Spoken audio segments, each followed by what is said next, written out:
My story isn't the kind I expected to tell. But here we are.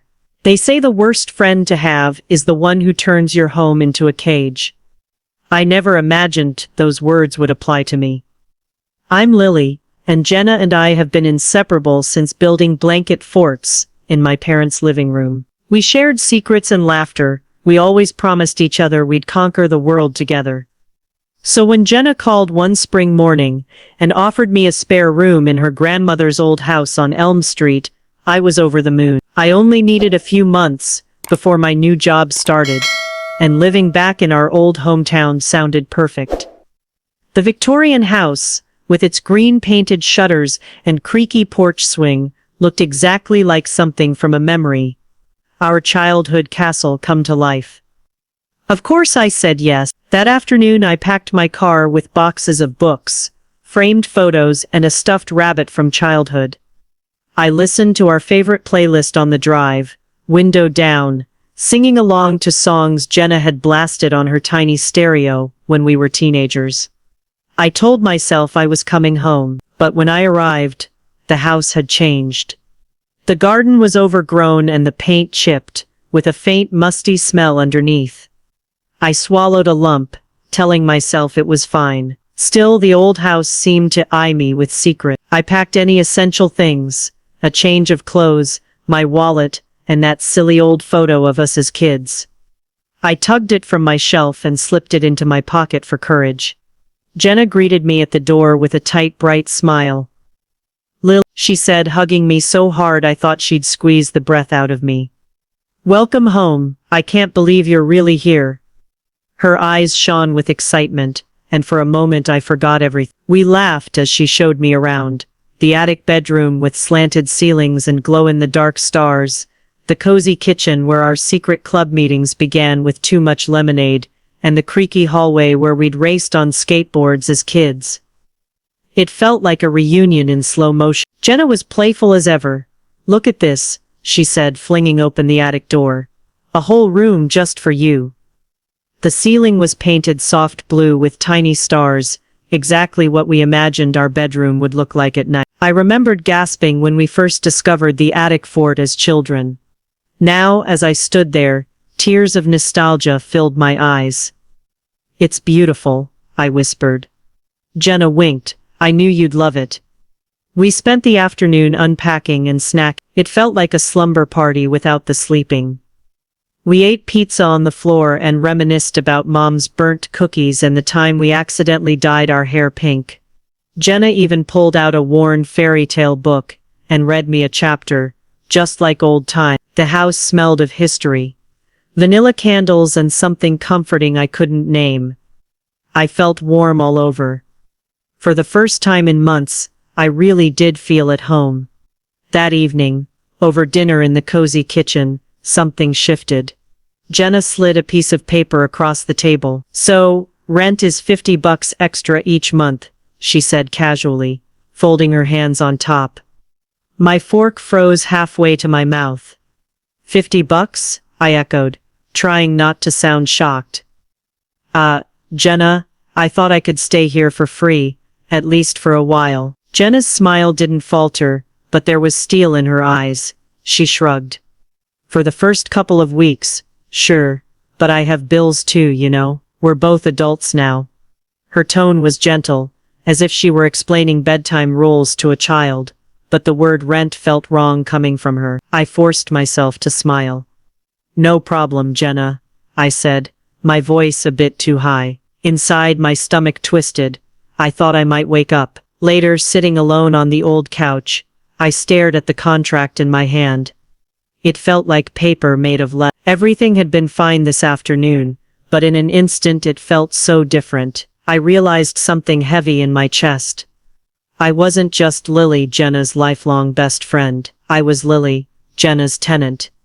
And that realization felt heavier than any rent I'd ever paid. I lay awake for hours, staring at the glow-in-the-dark stars on the ceiling. Something inside me had shifted, and I knew I would never sleep as peacefully here again. When I finally drifted off, it was with a knot in my stomach, a warning of the storm to come. A few weeks passed, and the air in the house got heavier. Living under Jenna's roof felt different than it had when we were kids. Every morning I tiptoed around, waiting to see what new rules she'd enforce. I had never noticed how meticulous she could be. She made laminated chore lists and stuck them on the fridge, as if I was an intern at a company instead of her best friend. One night, Jenna even handed me a laminated timetable. "Lights out by midnight," she said, reading over my shoulder as I watched TV. I blinked at the digital clock. "Midnight?" I asked, surprised. Jenna's eyebrows arched. "We don't want to keep Grandma up with the TV all night, do we? Or has she been disturbing your sleep already?" Her smile was sly. I laughed uneasily, but her comment stung. The house felt smaller. Not all her rules were small. In a casual tone one evening, Jenna told me I couldn't have overnight guests. "No guys sleeping in the guest room, okay? No girls either." "This is a quiet household," she said over her coffee as I checked email on the couch. I tried to joke it off. "Jenna, did I sign some secret clause I missed?" I quipped. She blinked, looking almost hurt. "We don't need clauses, Lil. Just a little respect for the house," she said. I smiled weakly and nodded. I hadn't been dating anyone lately, but something inside me started to shrink anyway. At first I laughed off her small invasions of privacy. The first time, I thought she was playing a prank. I opened the refrigerator to make a sandwich and jumped when I found my usual brand of milk swapped with generic store brand. Jenna was kneeling in front of the fridge when I turned around. She must have been organizing groceries. She flashed an innocent smile. "Just doing a little inventory," she said cheerily. I joked about it, but even joking, I felt my stomach drop. It wasn't funny, it was strange. Another time I was unwinding in a bubble bath, with a beer and an old magazine, after a long week. I had my eyes closed, and was almost asleep, when the bathroom door creaked open. I froze, bubbles lapping the rim of the tub, as Jenna peeked in. "Everything okay, Lil?" she asked, leaning in the doorway, arms casually folded. I hadn't even locked the door, something I always did. My cheeks burned. I jumped up and yanked the shower curtain closed, as fast as I could. Jenna gave me an innocent grin as I rushed out to grab a towel. "Should have knocked, Lil," she said softly. My face was beet red. I mumbled an apology and wrapped the towel around myself. She just smiled and left humming a tune. I sank back into the tub, heart pounding. Even after 15 years, Jenna still had the ability to catch me completely off guard, and for the first time, it felt invasive. Her control seeped into every corner. At dinner she started quizzing me on trivial things, as if she was my landlord, not my friend. "Did you check the electric bill? Are you sure you turned off the closet light?" Once, when I mentioned missing my book club meeting, she gave me a long look. "I don't remember you telling me you were going out," she said. "Maybe I'm forgetting things, because I'm so busy." Her tone was calm, but her lips were tight. I bit back my words. I'd missed the meeting on purpose, to pick up extra shifts at work so I could save money. Money I hoped to one day move out with. But how could I explain that? Not now. I tried to protest once. "Jenna, why are you treating me like this?" I blurted, frustration getting the better of me as I swept the floor. Jenna stopped and looked at me. She tilted her head. "Treating you, like what, exactly?" "A grown adult?" she asked. The question hung in the air. Her eyes were clear and even, but inside I felt panic. In our childhood, she had always been on my side. Now she acted like the adult in the room, and I was the one stepping out of line. The strangest part was how much it felt like nothing I said mattered. When I tried to sneak off to call my mom on the phone, Jenna intervened. "It's late, Lily," she scolded softly. I stuttered that I was just saying goodnight, but she shook her head. "Finish dinner first. You sound tired." I ended the call abruptly. Jenna gave me a sympathetic smile. "It'll be okay," she said gently. I nodded and forced a smile, but inside I burned with frustration. Now even my mom's bedtime calls felt under scrutiny. It was like living under a microscope.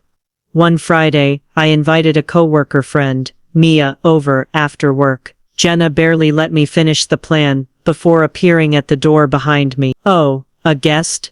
she asked cheerfully. I hadn't even closed the door. She ushered Mia into the living room as if it were no big deal. Over snacks, Mia talked about work and our plans for the weekend. But Jenna and I barely contributed. When Mia left, Jenna caught my eye. "We talked about visitors," she said quietly. My heart sank. Even my own friend was now something Jenna scrutinized. I forced a laugh and responded nervously, "Yeah, it's okay," but I felt utterly alone as Mia waved goodbye down the street. Even the smallest comforts felt like luxury. One morning, I brewed a pot of strong coffee just how I liked it. Jenna came in with her laptop a minute later. She sniffed the air and frowned. "Remember how caffeine made you jittery?" she asked, tapping the machine. I set the coffee maker to decaf. Before I could argue, she clicked a switch. I stared at the decaf mug. My favorite blend gone without a trace. Jenna smiled faintly. "We have to look out for each other, right?" she said. I forced a laugh. Secretly, after she stepped out, I poured myself a second, real strong cup. Sipping it felt like a tiny act of defiance. Another day, I went out for a run around the block to clear my head. When I returned, Jenna was standing at the door, arms folded. I was worried, she scolded softly. "Always tell me when you go out." I blinked, out of breath. "It was just a jog," I replied, confused. She shook her head.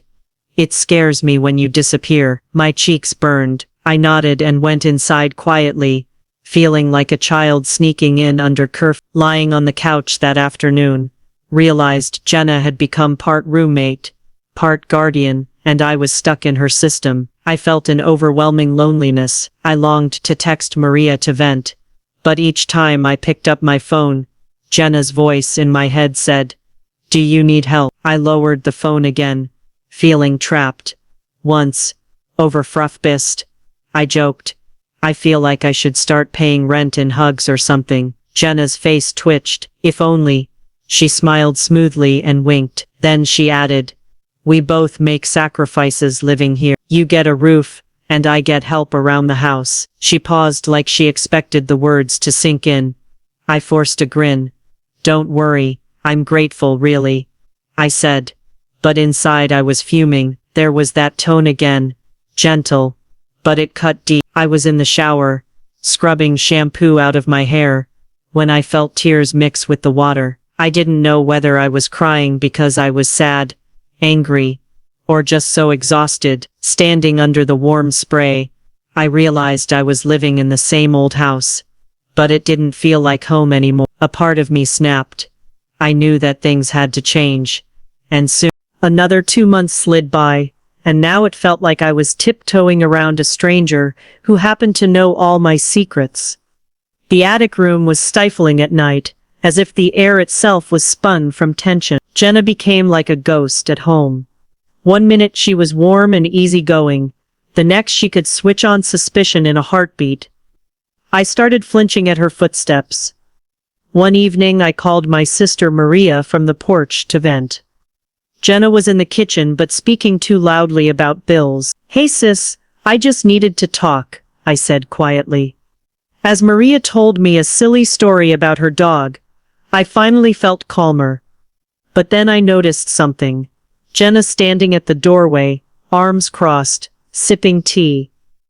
"Midnight phone calls now," she said softly. I glanced at my watch. It was just after 9. I tried to smile. "Just catching up with Maria," I said.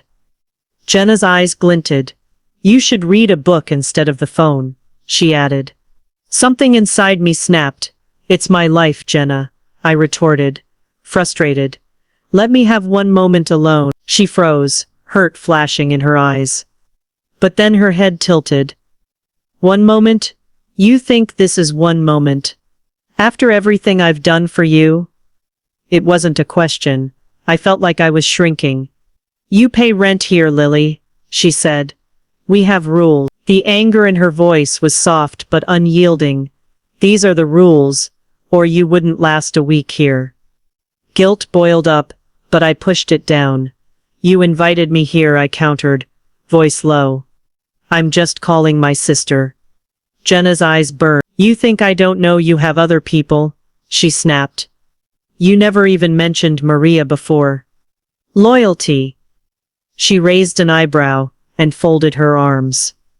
My throat tightened. Jenna was acting like she was the parent, and I was the child stepping out of line. Her words rang hollow. They weren't comforting, they were a finality. I realized she genuinely felt hurt. My throat closed as I tried to speak, but nothing came out. Suddenly, Jenna turned and went back inside without another word, leaving me on the porch, with Maria's phone against my ear, and a silence between us. That night I crept home with my mind made up. I fed small bills into my backpack, and hid them under the attic bed, along with a few treasured things. I knew my mother's money was in the mailbox too, and Jenna would hover over it. After I climbed into bed, sleep wouldn't come. My thoughts were racing, which apartments to look at, how many nights I might sleep in my car if I had to. One light in my attic glowed, the glow-in-the-dark stars I used to love. They didn't feel comforting now. I pressed my hand against the ceiling, half expecting them to blink at me. Instead, I whispered, "This needs to end." The only answer was silence. I lay there with a knot in my chest. Tomorrow would be different. I was finally sure of that. I lie awake, heart pounding, as the first rays of dawn peek through the curtains. Today is the day. Every rustle in the house makes me freeze, but I know Jenna is still asleep. I desperately want to say goodbye or explain myself, but I can't. I pull on my clothes with trembling hands and pack the last essentials: a toothbrush, some cash, the photo of us from happier times I clutched at bedtime. I brush my fingers across it before tucking it into my bag, as if storing a piece of myself away. My bag feels impossibly heavy with anticipation and fear, but I force it on my shoulder. I crept downstairs, tiptoeing on the cold hardwood floor. The living room is dark and quiet. I pause in the doorway to take it all in. The old couch where Jenna and I used to share laughter. The curtains that I helped pick out, now just shadows in the early light. For a second I shut my eyes tight, giving myself the courage to move forward. My throat feels dry, but I keep breathing slowly. I hover at the light switch, then decide not to turn it on. Someday, maybe I'll come back for that too. Instead, I move slowly through the hallway, avoiding making any noise. I should have felt overwhelmed, panic at the enormity of what I was doing. Instead, a strange calm washes over me. The dread that had clung to me like fog during the night is lifting with each breath I take. My phone buzzes with morning messages from friends. Maria, Kevin, my coworkers. But I don't respond. It would take too long to explain, and right now I want only to put space between us. Maybe this silence will explain everything. I remind myself that for now I just have the road ahead. The heavy dread in my chest slowly transforms into a flutter of hope. Downstairs, Jenna's bedroom door is closed, and I can hear her soft breathing. She's still sleeping. I tread lightly as I continue. My heart hammers when I reach the bottom of the stairs and realize her door is locked. My hand freezes on the doorknob. Lily, Jenna's voice drifts from the room above. I hesitate, then gently knock. Everything okay? I call softly. Silence answers. Panic and anger bubble up inside me. Eventually Jenna opens her door, surprised to see me. I thought you were already asleep, she says quietly. I nod mutely. I realize then that Jenna expected me to follow every little rule down to the second. Even my own room wasn't off limits anymore. I swallow hard and step back. I'm going to make a quick coffee, I mumble, and she nods. I find the spare key under the rug by the front door, the one Jenna stashed for emergencies. My hand trembles around it, but I hold it tightly anyway. I slide the door open as quietly as I can. A rush of cold morning air greets me. I step out onto the porch and breathe it in, letting the crisp air fill my lungs. The house is empty behind me now, but I know it won't stay that way for long. I pause outside for a moment, grateful for the silence. Finally, I add on more little push and close the door gently behind me, telling the green shutters silently thank you for the memories. Outside, the world is waking up. The sky is still gray after a morning rain. Puddles on the sidewalk glisten like tiny mirrors reflecting dawn. I feel the weight of leaving fall away with each breath. By now, Jenna will wake up and find the house empty, but by then I'll be far, far away. I hurry to my car parked at the curb, doing my best not to look back at the place that felt like love and prison all at once. I slide into the driver's seat and grip the steering wheel. My bag is in the passenger seat, along with the envelope from the mailbox. I open it and see my mom's neat handwriting on a note, and some extra cash tucked inside. The note ends with a gig XO and a small heart. I didn't realize until now that I had thrown this aside in fear and anger earlier. Now as I hold it like a lifeline, tears slip down my cheeks. I let them. I hadn't cried like this in so long. The world feels much bigger in the rearview mirror. But right now everything is finally falling into place. Freedom didn't come free, but I have exactly what I need to start anew.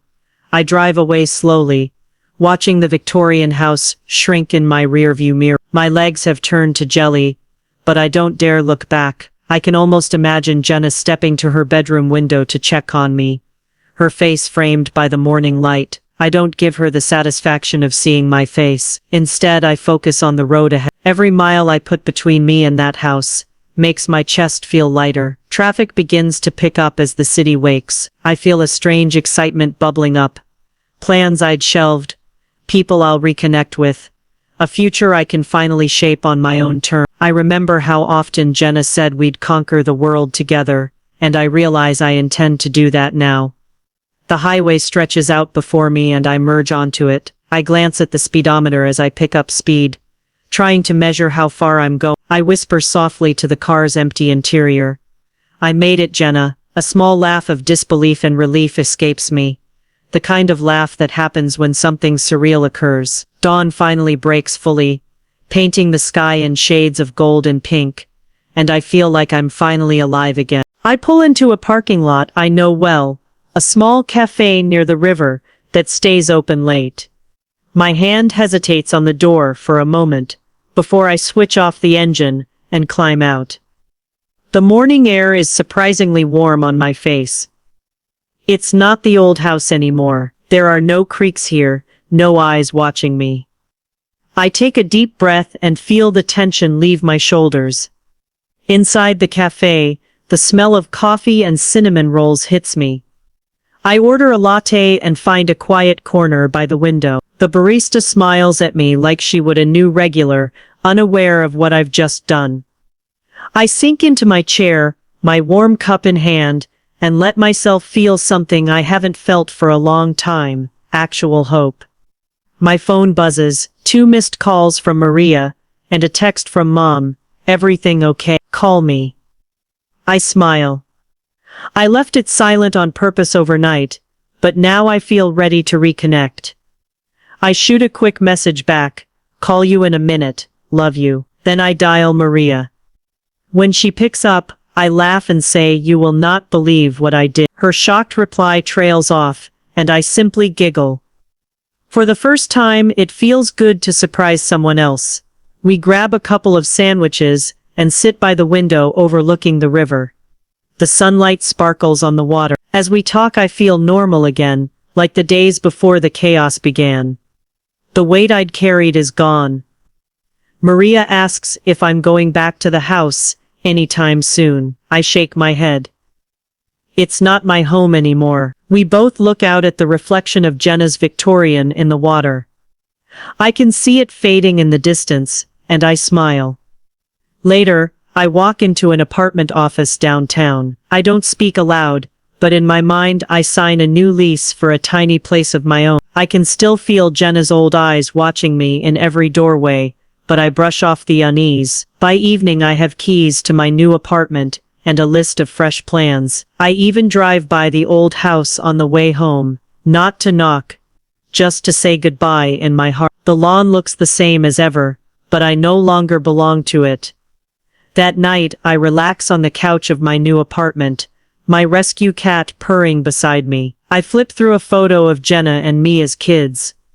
I'm smiling, but this time I feel at peace. I decide I want Jenna to find out I left when she's busy sleeping. I owe her that much, and I owe myself that much. I whisper one final goodbye to the old house as I curl up in bed in my cozy new home. It was everything it needed to be, and now it's done with me. Tomorrow I'll move fully into this new life I've chosen. For now I just sit back, sip my tea, and let myself believe in the future again.